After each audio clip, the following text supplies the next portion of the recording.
súbelo, súbelo.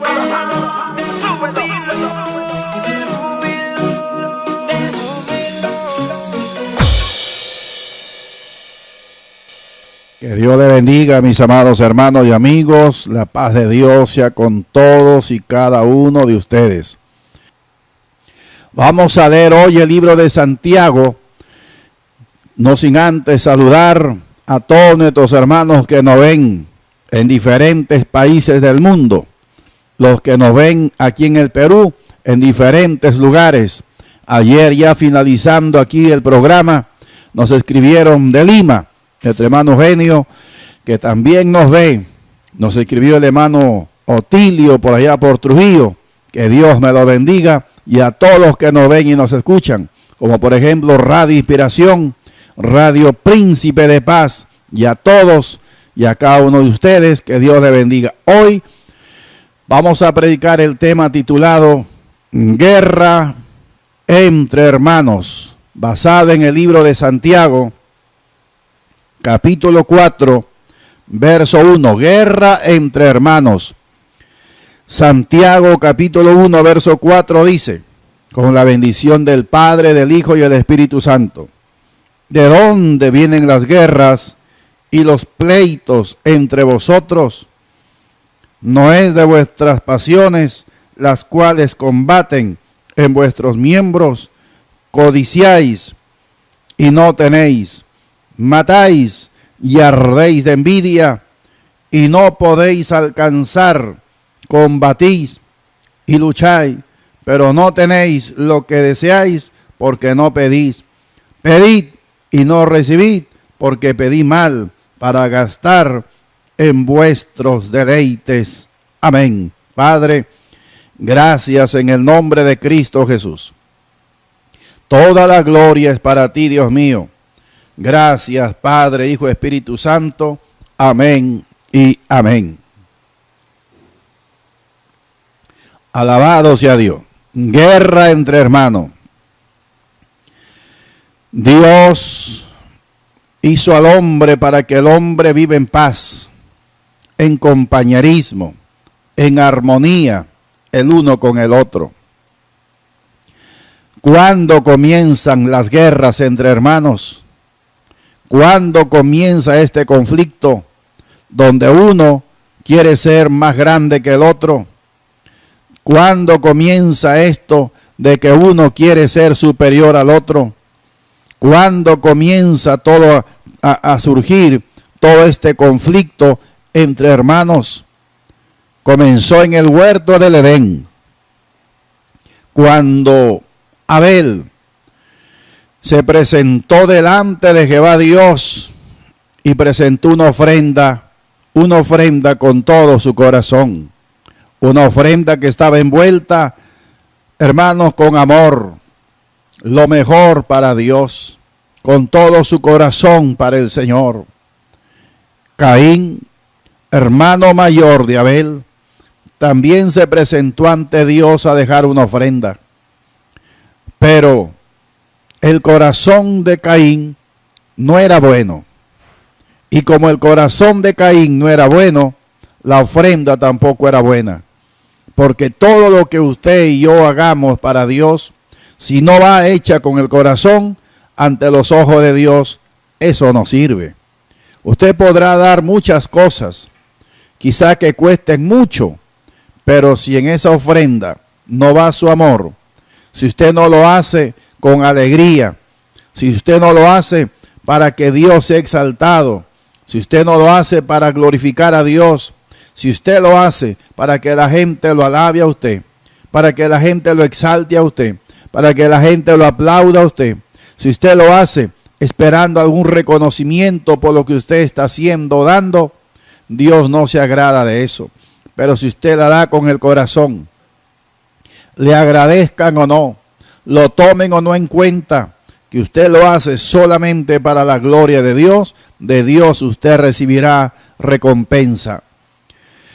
Abel así lo hizo para agradar a Dios, lo hizo para exaltar a Dios, lo hizo, oiga bien, en agradecimiento a lo que Dios había hecho con Abel, habiéndole dado la vida y teniendo unos padres, en este caso, Adán y Eva. En cambio, Caín no lo hizo con amor. Y oiga bien esto, hermano. La ofrenda, oiga bien, porque hay cantidad de gente que no toman en cuenta ni valorizan la ofrenda. Y creen que la ofrenda, hermano, es algo que no tiene valor. Le restan importancia a la ofrenda, pero déjame decirte, mi hermano, que la ofrenda te abre las puertas. La ofrenda que tú das para Dios te abren puertas.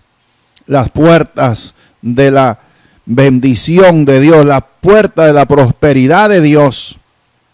Las fuentes de arriba se abren y las puertas y las fuentes de abajo también cuando tú ofrendas con amor para Dios. Resulta que Caín tomó en poco la ofrenda, minimizó la ofrenda, le restó importancia a la ofrenda y dio de mal corazón. Aunque las cosas eran buenas, pero el corazón estaba dañado.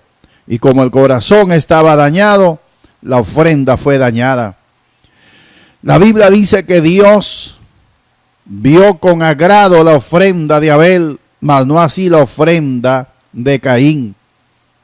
Y Caín, en vez de reflexionar, de recapacitar, en vez de corregirse y arrepentirse y pedirle perdón a Dios, y para la próxima ofrenda aprender de su hermano y dar con el corazón, dar con todo su amor, dar con gozo, con regocijo, con alegría. Caín, alabado sea Dios, en vez de arrepentirse, en vez de corregirse, se enojó contra Dios y se enojó contra su hermano. Y ese enojo contra Dios y ese enojo contra su hermano lo aprovecha Satanás para meter en la mente de Caín y en su corazón el mal deseo de matar a su hermano Abel. Y ahí empiezan la guerra, hermanos queridos, entre hermanos. No que Abel quería algo malo para Caín, sino que Caín quería matar a su propio hermano y no terminó hasta que lo mató. Ahí empieza, mis amados, la guerra entre hermanos. Luego vemos el caso de Esaú y Jacob. Esaú y Jacob, también hay esa guerra entre ellos. Y un día, cuando Esaú se ve despojado de su bendición, por torpe, por ciego, por menospreciar la bendición que tenía de ser el primogénito.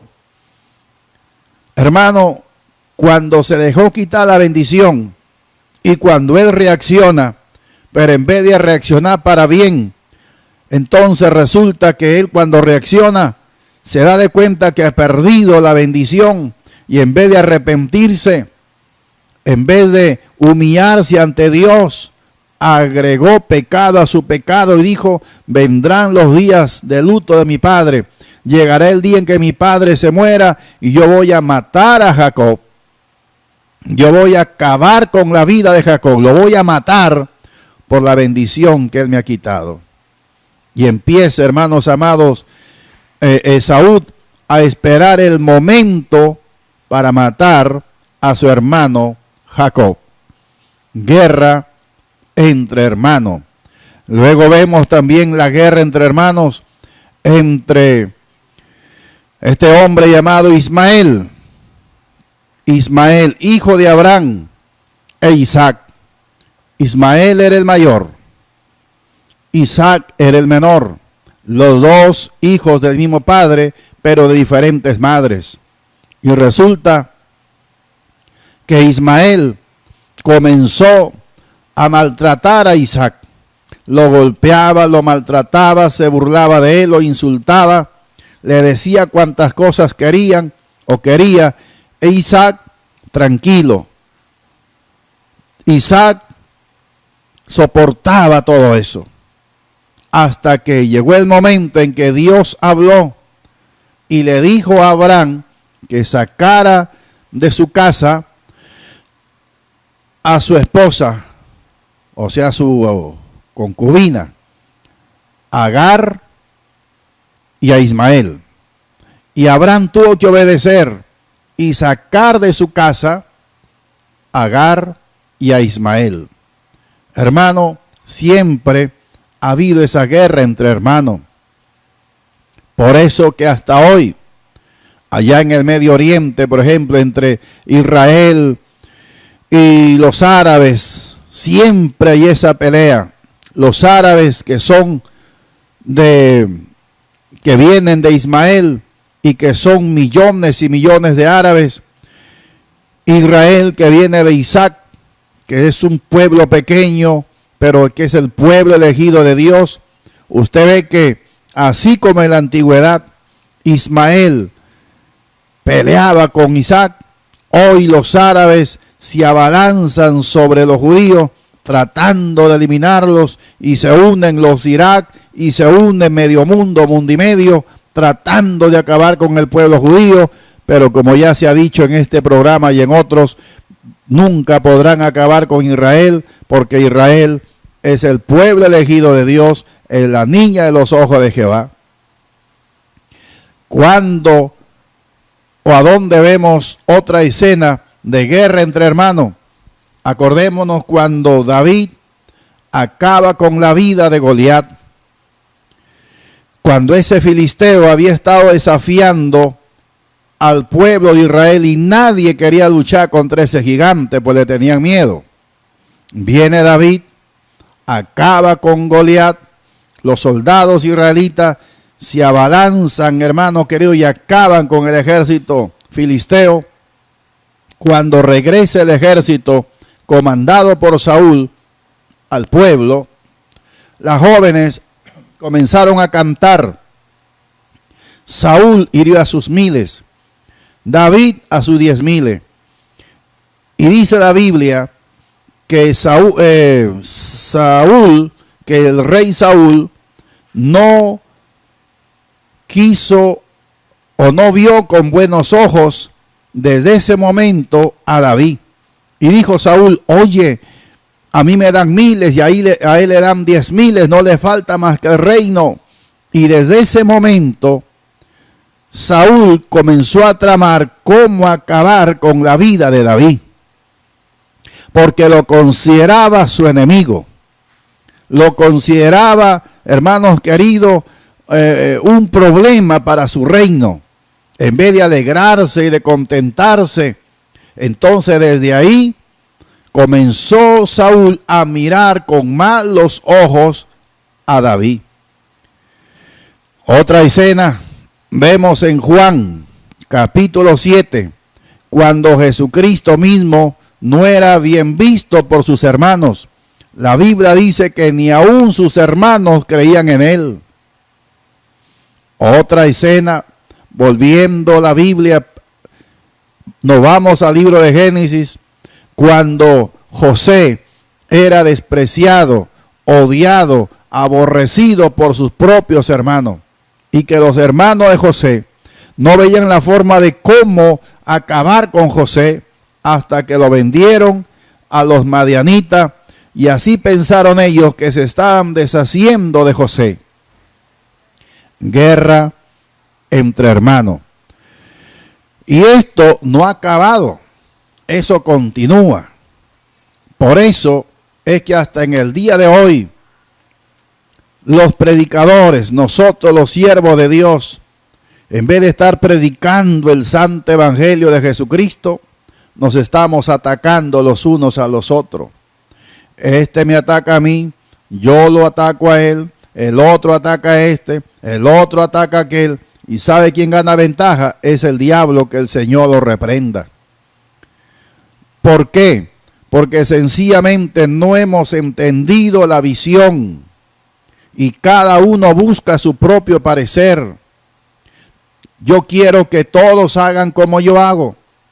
Y si no hacen como yo hago, los demás no hacen como yo hago yo, entonces ya los estoy condenando y ya los estoy criticando. Y esto viene haciendo que el mundo se venga endureciendo a las cosas de Dios. Hay cosas que se tienen que enseñar dentro de la iglesia.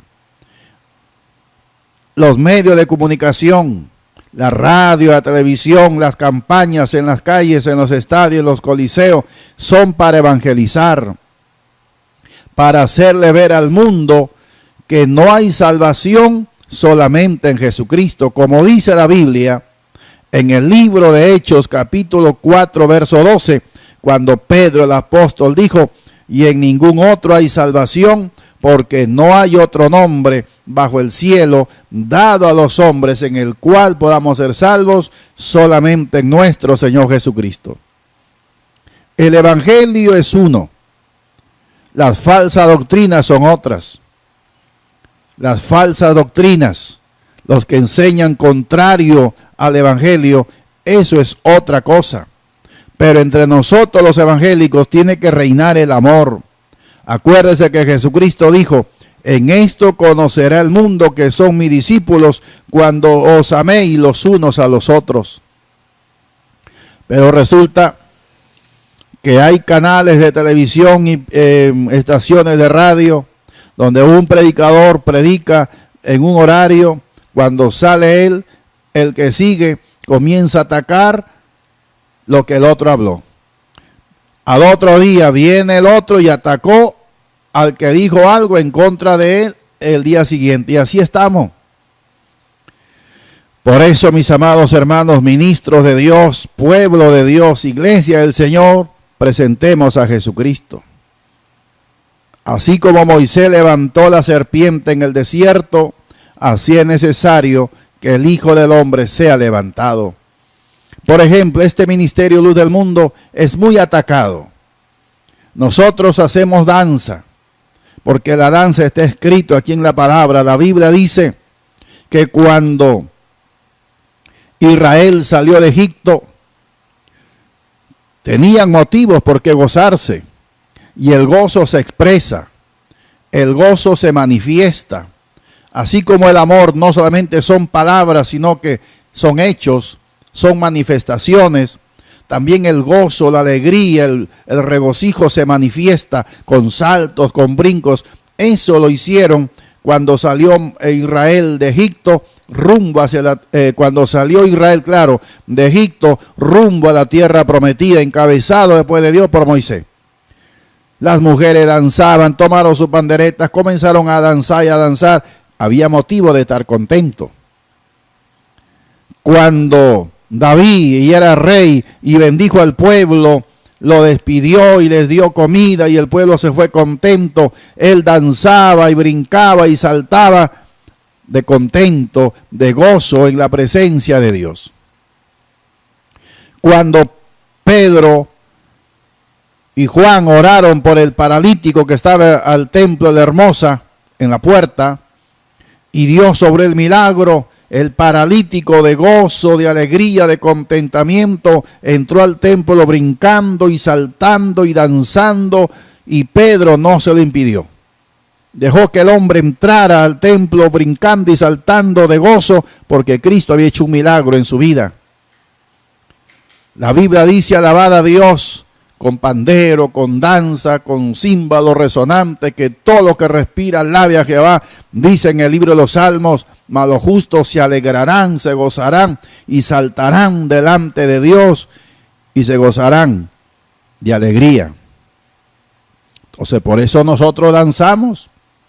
Se hacen danzas, jóvenes que participan, le sirven a Dios de esta manera, participando con danzas, alabando a Dios. Pero entonces, como hacemos esas danzas, los que no lo hacen, entonces nos critican que eso es la carne, que eso no es de Dios, que la danza que se hicieron de las que he nombrado y las que están en la Biblia fueron danzas en el Espíritu, que el Espíritu descendía y los tomaba y danzaban, que las danzas de hoy son danzas ya que se preparan. Hermano, es que todo se prepara, todo se prepara. El arroz no se come crudo, hay que prepararlo. La carne, a no ser que uno sea salvaje, hermano, pues la carne, el pescado, hay que prepararlo. Los huevos hay que prepararlos, meterlos al agua hervida, que se sancochen o ahí a la olla, que se fríe en el sartén, que se frían los huevos. Los plátanos verdes hay que prepararlos, hay que preparar la comida. El predicador no puede pasarse todo el día caminando de aquí para allá y a la hora que va a predicar va a abrir la Biblia, Señor, lo que tú me des, y ahí para que ya estoy en el Espíritu. Tiene que preparar su mensaje.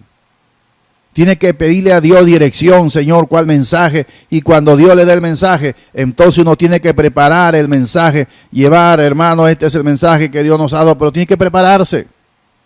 El que va a cantar no es porque ya tiene el ministerio, el don, como quiera llamarse, de canto, o es el que canta en la iglesia. No es que va a pasar todo el día caminando de aquí para allá, de allá para acá, y cuando llega al culto va a agarrar el micrófono y va a cantar así como salga, pues el Espíritu lo va a guiar. No, hay que prepararse. Hay que prepararse. Después de orar, ayunar y leer la Biblia, hay que prepararse. El cantante tiene que prepararse. ¿Cómo? Llegando temprano a la iglesia y diciéndole al músico o a los músicos, mire, hoy vamos a cantar tal coro o tal himno de adoración. Tienen que prepararse. Los músicos igual, no es que van a llegar los músicos a la hora del culto, agarrar sus equipos de sonido, sus instrumentos musicales y de frente a salir. No, tienen que prepararse. Tienen que prepararse. Un matrimonio, no es que un hombre conoce a una mujer hoy y ya mañana se están casando en el mismo ratito. Tienen que prepararse. Que se enamoran, que se hablan, que se dicen que un tiempo para ver si eso es de Dios o no es de Dios. Viene ya la fecha de matrimonio, hay que arreglar qué pastor lo casa, a dónde se van a casar, a quiénes van a invitar y todo eso. Qué comida van a poner para los invitados. Hay una preparación. Entonces, pero como luz del mundo hacemos nosotros esta danza. No, esas danzas son de la carne porque esas danzas las preparan. Tienen que prepararse. Una cosa es presentar una danza por un grupo de jóvenes o adultos, quien quieran participar en el nombre del Señor. Y otra cosa es ya que en el culto todos brinquemos, todos saltemos, todos dancemos, alabando a Dios en el culto, con gozo y alegría, dando vueltas, remolineando. Una cosa es esto y otra cosa es ver un grupo de danza. Pero por eso se nos critica. Porque nuestras hermanas por la Biblia usan velo. En este ministerio ya se nos critica que el velo no es de Dios, que a dónde se ha visto. Eso se ha visto en la Biblia. Eso está escrito aquí. Entonces, guerra entre hermanos. Y aún dentro de la misma iglesia hay guerra entre hermanos. Iglesias que ya no quieren a su pastor. En vez de estar orando por él, ayudando al hombre de Dios en oración para que Dios le dé fuerza, Dios le dé sabiduría, Dios le dé inteligencia, Dios le dé unción nueva, Dios le dé mensaje, Dios le dé palabra, Dios lo use con gloria, se ponen a orar para que el hombre de Dios sea sacado de ahí. Guerras entre hermanos. Yo pregunto, y con todas esas raíces de amargura, mi hermano, ¿estás esperando al Señor? Con todas esas raíces de amargura en tu corazón, con toda esa envidia, ese enojo, ese resentimiento, ese rencor que tienes hacia tus hermanos, ¿estás esperando al Señor? Pues de cierto el Señor va a venir, pero tú no podrás alzar el vuelo porque la Biblia dice que ninguna raíz de amargura debe brotar en nuestro corazón. Nosotros debemos alegrarnos. Doy gracias a Dios, mi hermano, cuando Dios me lleva a mi viaje misionero, que voy de una ciudad a otra a predicar el evangelio. Y mientras voy sentado en el autobús, de repente, cuando el bus va entrando a alguna ciudad y veo un letrero que dice iglesia, de alguna iglesia evangélica, ahí en el autobús, hago una oración y le digo, Señor, que todos los que entran a congregarse en aquella iglesia se llenen del Espíritu Santo, los enfermos salgan sanos, los que entran perdidos salgan encontrados por tu amor y tu gracia, los que entran descarriados se reconcilien, los que entran desalentados se animen se fortalezcan en la fe. Los que entran, Señor, heridos, salgan sanos por tu gloria. Usa los músicos, usa los cantantes para tu gloria. Es mi oración. No son de la iglesia que pertenezco, Luz del Mundo, pero son mis hermanos en la fe en el Señor. Jesús dijo, mi madre y mis hermanos son los que hacen la voluntad de mi Padre. Por eso, como estamos en los tiempos finales, este mensaje, hermano, es para mí, para ti, para nosotros los evangélicos. Dejemos las guerras entre nosotros. Vivamos en paz y en armonía, porque sin paz y sin santidad nadie verá al Señor. Guerra entre hermanos fue el título del mensaje para el día de hoy. Que Dios te bendiga, que Dios te guarde y espero contar con tu amable sintonía el día de mañana en este mismo horario a partir de la 1 de la tarde en el nombre del Señor. Que Dios te bendiga, ponga su mano en su corazón y repita conmigo: Señor, he vivido en guerras, en rencillas, en conflictos con mis hermanos, pero hoy me arrepiento y pido perdón. Borra mis pecados, Señor. Inscribe mi nombre en el libro de la vida y ayúdame para vivir en paz con los que me rodean. En el nombre de Jesús, gracias Padre, Hijo y Espíritu Santo de Dios. Amén y amén. Que Dios les bendiga, que el Señor les guarde. Shalom es paz.